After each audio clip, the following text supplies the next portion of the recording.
परमार्थी हैं, ये संत हैं, समाज का कल्याण करेंगे। व्यास जी ने भागवत लिख दी, बड़ी कठिन है। अगर सुखदेव जी ने उसको सरल करके ना सुनाई होती तो हम लोग सुना पाते आपको?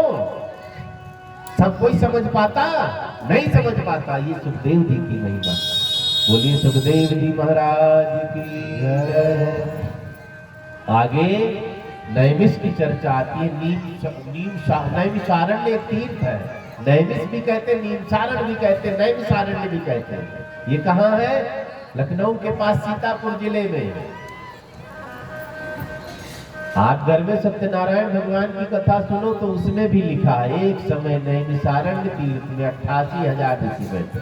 भागवत जी की कथा सुन रहे, उसमें भी 18 पुराण की कथा सुनो। नैमिषारण्य की चर्चा हर पुराण में है। व्यास गद्दी सबसे पहली कहाँ है? नैमिषारण्य में। दूसरी कहाँ है? शुक्रताल में। कहाँ है? मेरठ के पास है कहीं ना? हाँ, दूसरी वाली यहाँ। परीक्षित को यहाँ कथा सुनाई, वहां तो पहले से कथा चल रही है। तो नैमिषारण्य इतना बड़ा तीर्थ माना गया है, गोमती नदी वहां बहती है। ऐसी मान्यता है वहां भजन करने से जल्दी सिद्धि मिलती है। नैमिषारण्य तीर्थ में दर्शन के लिए कुछ नहीं, थोड़ा थोड़ा बनने लगा, वो जंगल था। आप वृंदावन मथुरा का यहाँ जाओ, बाकी बिहारी जगह जगह दर्शन। आप अयोध्या जाओ, हर जगह राम जी का दर्शन। आप काशी जाओ, हर जगह भोलेनाथ, महाकाल, जय हर हर महादेव। नैमिषारण्य तीर्थ में खाली हमें समाधि लेने की व्यवस्था बनाई गई। पहुंचो, आंख बंद करके जंगल में बैठ गए, तार से तार जुड़ा, सीधा मुक्ति।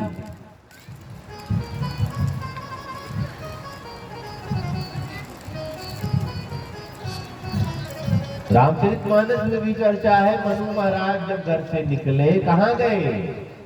नैमिषारण्य में सब कर गए। पहुँचे जाई तेनुमति तीरा, पहुँचे जाई तेनुमति तीरा, पहुँचे जाई तेनुमति तीरा, पहुँचे जाई तेनुमति तीरा। हरसि नहाने सिरमाल मीरा, हरसि नहाने सिरमाल मीरा, हरसि नहाने सिरमाल मीरा, हरसि नहाने सिरमाल मीरा। तीरथ भरने इस बीरा, तीरथ भरने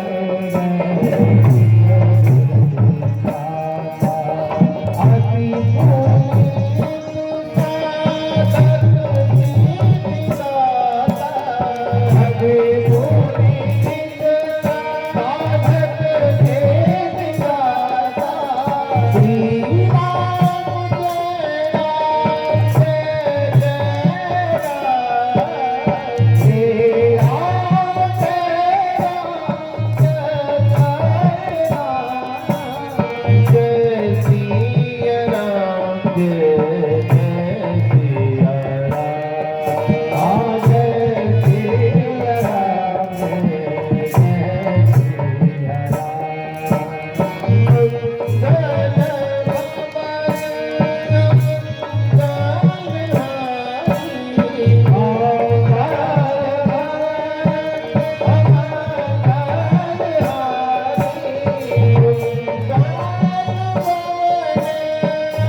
मौका लगे तो जाना, वहां भगवान का चक्र गिरा था। आज भी गोल गोल में पानी निकल रहा, चक्र तीर्थ में स्नान किया जाता है। वहां गोमती नदी भी है, चक्र तीर्थ भी है। कभी मौका लगे दर्शन जरूर करो। साधना तो करना ही कि वहां जाकर जम गए तब कर लिया, भगवान मिल गए तब करना तो कठिन है। तीर्थ में पहुंचेंगे मन तो करेगा यही रह जाए। जैसे बस में बैठे घर बताने लगे आ रहा हूं, फिर माया के चक्कर में लगे, फिर हाय हाय, फिर झूठ सांस। हम आप तीर्थ जाते, कथा में जाते, लेकिन घर लेकर नहीं आते। तीर्थ की बातें, कथा की बातें घर कोई लेकर जाता है? सब यही चक्कर झाड़ देंगे, महाराज जी आप लिए जाना, आपको कम ना पड़े, हम लोग कहीं फिर सुन लेंगे। हैं? कथा सत्संग की बातें घर जरूर ले जाया करो। एक दो बात घर में चली गई ना तो घर सुधर जाएगा। घर बिगड़ रहा है, कलयुग सबके घर में घुस चुका है।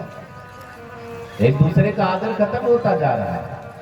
एक ही परिवार में, परिवार का मतलब क्या है? दुश्मन। लेकिन आज परिवार में एक दूसरे को कोई देखना पसंद नहीं करता है। इधर उधर बैठकर बात कर लेंगे, परिवार में कोई नाक चढ़ाए घूम रहे, वही नाक चढ़ाए घूम रहे, वही उधर है। परिवार नहीं तो दुश्मनों का डेरा हो गया। बाप बेटे में तू मैं साथ रहूं, मैं तू मैं पिता को है, बेटी बेटा में तू, सब एक दूसरे के दुश्मन बने गए, सब घमंडी हो गए हैं ना। कोई छोटा बनने को तैयार है? अब छोटा बनने में ही भलाई है, जबकि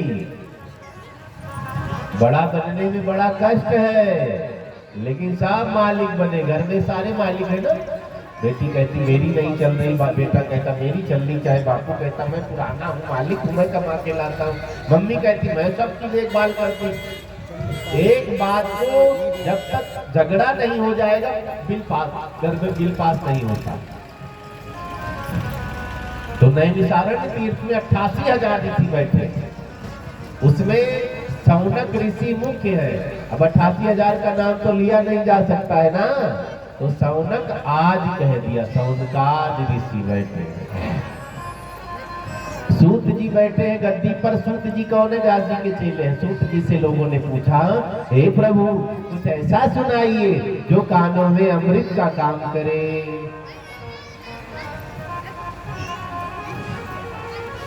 नैमिषे अनिमिषेत्रे ऋषयः सौनकादयः।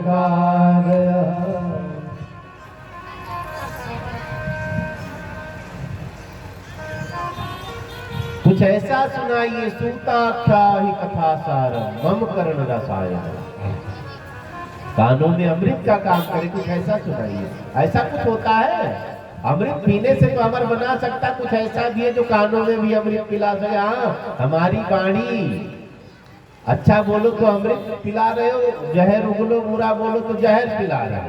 ऐसी वाणी बोलिए मन का पाप हो और को शीतल करे।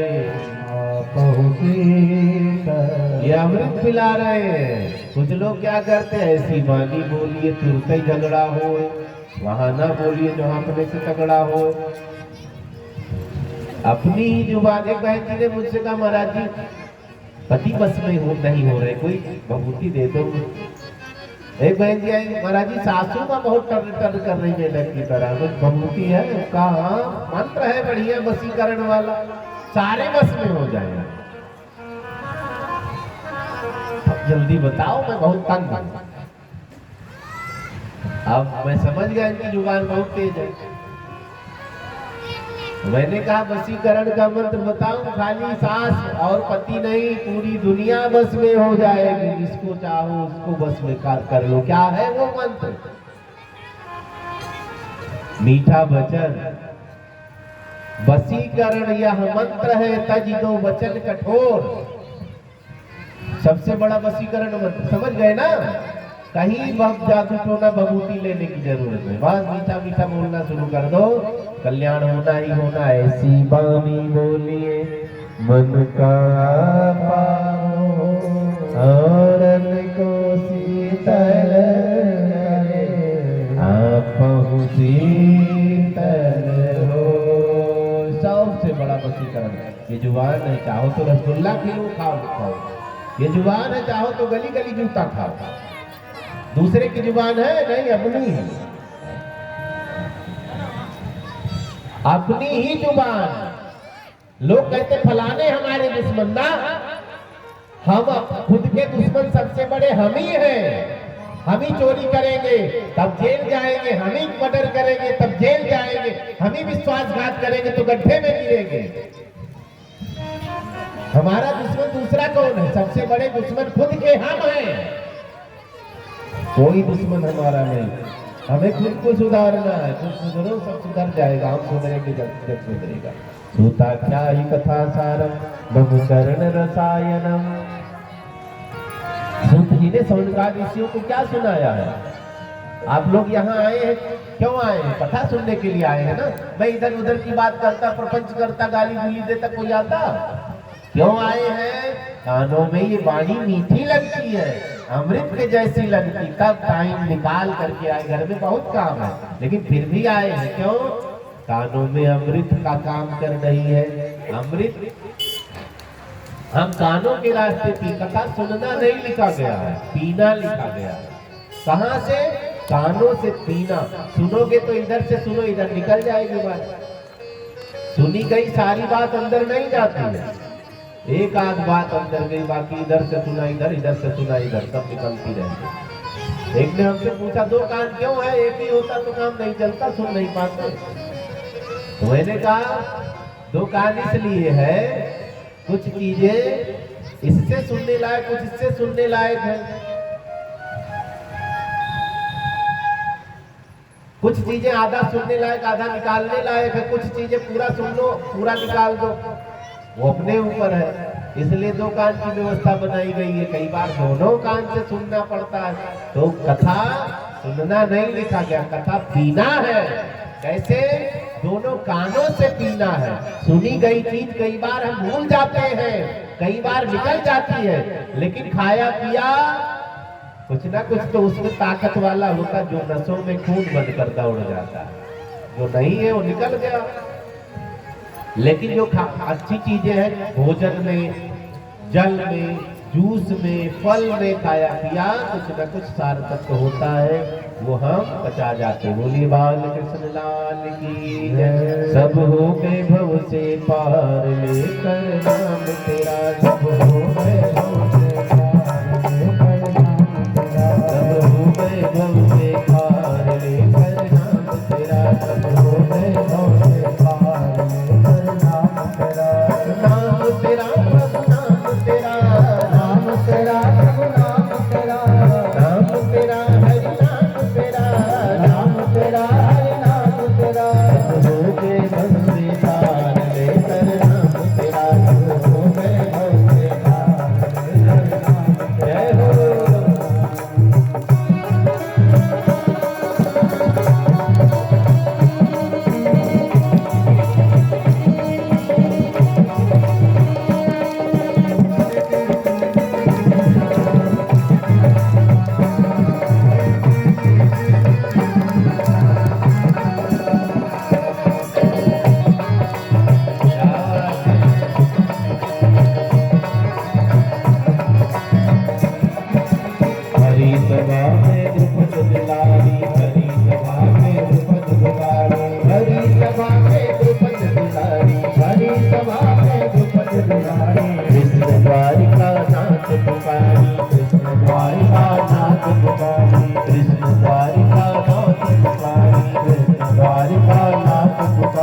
द्रौपदी बड़ी सभा में निर्वस्त्र की जा रही है, सबसे मदद मांगी, किसी से मदद नहीं करी है।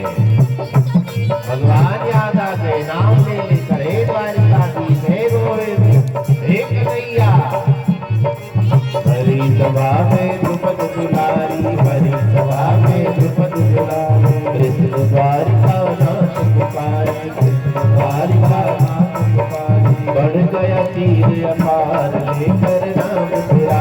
बढ़ गया तीर अपार, लेकर नाम तेरा। सब हो गए भव से पार, लेकर नाम तेरा। सब हो गए भव से पार, लेकर नाम। जय हो। आगे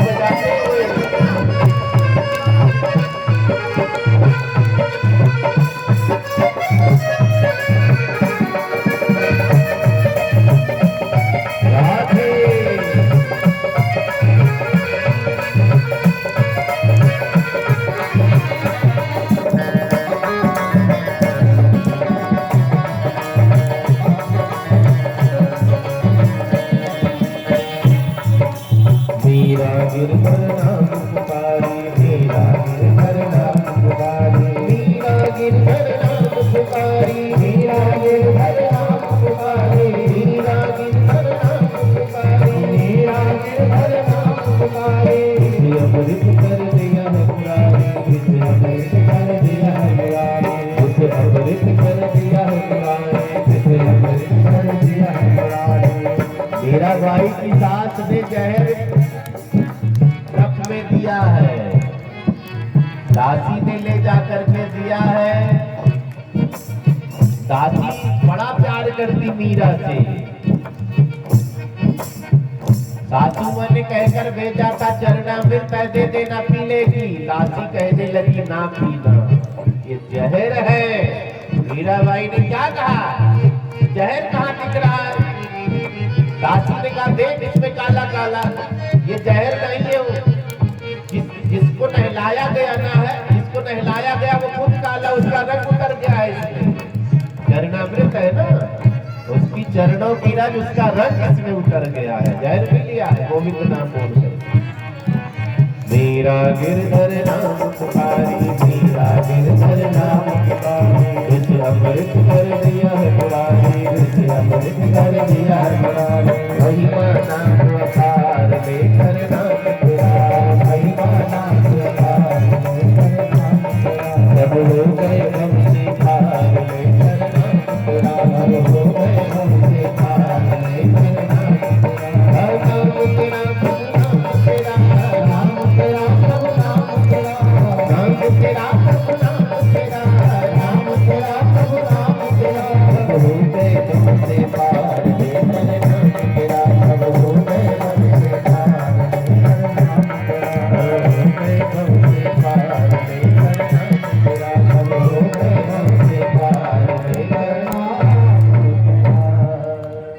सूत जी ने भगवान की कथा सुनानी शुरू कर दी। भागवत जी की कथा सुनाई है। भागवत जी की महिमा इतनी गजब है। सूत जी ने कहा जाओ गंगा के किनारे शुक्रताल की धरती पर। सुखदेव जी परीक्षित को कथा सुनाने लगे। बैठे ही थे देवता अमृत का कलश लेकर उतर आए। सुखदेव जी के चरणों में रख दिया। बाबा परीक्षित को मरने का डर है कि सांप काटेगा, 7वें दिन मरूंगा, इनको अमृत पिलाकर अमर कर। कथा ना सुनाओ। जब आप कथा सुनने बैठोगे ना बड़ा विघ्न आएगा। किसी का फोन आ जाएगा, कोई मिलने आ जाएगा, कोई पूजा पाठ आप करो, देखो ना कितना विघ्न आता है। कहीं लोटे में हाथ लग जाए, पानी ही गिर जाएगा, कहीं अगरबत्ती में हाथ लग जाएगा, कहीं चुन्नी में आग लग जाएगी, बड़ा विघ्न आता है। इसलिए पूजा पाठ में कथा सुनने जल्दी नहीं, लगे रहो धीरे धीरे। कई लोग भाग भाग करके पूजा करते हैं, कहाँ क्या जरूरत है? सब काम निपटाओ तब कर लिया करो। या तो 4 बजे जग के करो तसल्ली से 6-7 बजे तक, तो वो तो अब कोई हो करता नहीं है। 3 बजे तक मोबाइल सरकाएंगे, उंगली चलती रहेगी, तो 9 बजे तक सोएंगे ना।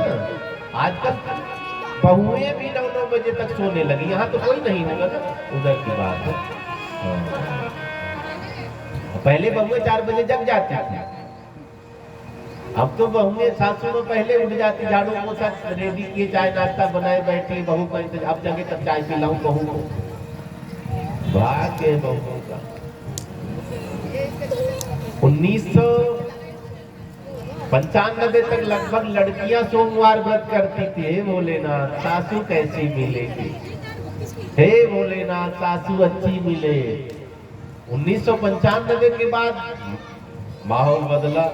अब सासू माँ सोमवार व्रत करती, हे भोलेनाथ बहू कैसी मिलेगी, हे भोलेनाथ। एक भाई साहब मेरे पास आए, महाराज जी गुण मिला दो शादी विवाह का। मैंने कहा मिलवा लो, तो लड़की लड़के का गुण मिला दिया। मैंने कहा सास बहू का मिला दो। मैंने कहा हाथ जोड़ता हूँ, अभी नया पत्रा कोई लिखेगा तब मिलाऊंगा। अब तो सास बहू का गुण मिलाना, लेकिन अभी पत्रे में नियम नहीं बना है सास बहू का गुण मिलाना। लड़की लड़के का तो है पुराने समय से, ब्याह लड़की लड़के का होता है, लेकिन अब सास बहू का गुण मिलवाने आता है। अब सासू में डरिए भगवान, कृपा करना, सेवा ना करे लेकिन झगड़ा ना करे, हे भगवान। तो हम आचरण पूरा करेंगे, किसी का कुछ नहीं बिगाड़ेंगे। हम अगर बुरे होंगे, माँ बाप को डांट देंगे, वे सुन लेंगे, बाहर डांटेंगे, लोग मार के तोड़ देंगे। जो जुबान तेज हो जाती है, बुरा भला बोलने, घर में सब सुन लेंगे। घर में हम डांटते सारे चुप हो जाएंगे, बाहर उठाएंगे लाठी, मारेंगे 4-5 लाठी, किसी को बुरा भला का। तो घर में बिगड़े, बाहर वाले सुधार देते कई बार। तो हमें जब बाहर वालों के सामने बोलने की हिम्मत नहीं, तो घर वाले तो अपने इनको काहे बुरा भला कह रहे हैं, इनसे काहे झगड़ा कर रहे हैं। सुखदेव जी ने कहा, परीक्षित अमृत पियोगे कि कथा अमृत का पान करोगे। सुखदेव जी से परीक्षित जी ने कहा, आपकी कृपा मुझे चाहिए, मुझे और कुछ नहीं, आप जो कहोगे वही ठीक है। सदगुरु कभी गलत रास्ता नहीं बताएगा, ध्यान से सुनेंगे। सदगुरु, संत, ब्राह्मण कभी गलत रास्ता किसी को नहीं, गलत जा रहे हो टोकेंगे, आप मानो चाहे ना मानो, टोकेंगे जरूर। कई लोग मान जाते हुए बच जाते हैं, नहीं मानते तो जाओ। सुखदेव जी ने देवताओं से कहा, अमृत ले जाओ, कथा तुम्हें नहीं सुनाऊंगा, कथा तो परीक्षित ही सुनेगा। क्यों? सुखदेव जी ने कहा, कांच लेकर के मणि लेने आए हो। जैसे कोई छोटा बच्चा नकली नोट लेकर दुकान पर जावे, अंकल ये भी दे दो, ये भी दे दो, ये भी। जब नोट थमावे तो दुकानदार सोचते, देखो कितना छोटा उल्लू बनाने आ गया है, हंसेगा ना, तो सामान रख लेगा, बेटा ये नोट ले जाओ। ऐसे ही देवताओं की हंसी उड़ा दी सुखदेव मुनि ने। सुखदेव जी ने कहा, वासुधा क्वा कथा लोके क्वा मणिर ब्रह्मरातो विचार्यैवं तदा देवं जहासहा। देवताओं की हंसी उड़ा दी। क्या? कांच देकर मणि लेने आए हो, अमृत को कांच बता दिया, कथा को मणि बता दी। कांच माने की कोई कीमत नहीं, मणि की कीमत होती है ना। तो जो कथा हम आप सुन रहे हैं, इसकी कीमत है। जो समझता है उसके लिए तो बहुत, जो नहीं समझते कहेंगे चिल्ला रहे हैं, लोग पागल बैठे हैं, नाच रहे हैं। ठीक है, उनको कहने दो, बुरा नहीं मानना है। जो कथा आप सुन रहे हैं ना, इसकी तुलना किसी चीज से नहीं हो सकती, किसी चीज से नहीं हो सकती। अब तो पूरी दुनिया मानने लगी है ना, विदेशी भी आ रहे हैं तिलक लगा के, हरे राम हरे, सब नाच रहे हैं। यहाँ वाले तो शर्म करेंगे, तो बोल भी नहीं पाते, नाच रहे हैं। तो कुछ तो शर्म करनी पड़ेगी ना भारतवासियों को भी, कि हमारा ही धर्म है, लोग चुराए जा रहे हैं, खुश हैं, और उसी धर्म में हम रहकर रो रहे हैं। क्यों? क्योंकि हम सच्चे मन से धर्म नहीं मान रहे हैं। हमारे ही धर्म को मान करके लोग नाच रहे हैं, करोड़ों का धन छोड़ करके साधु बन रहे हैं। वही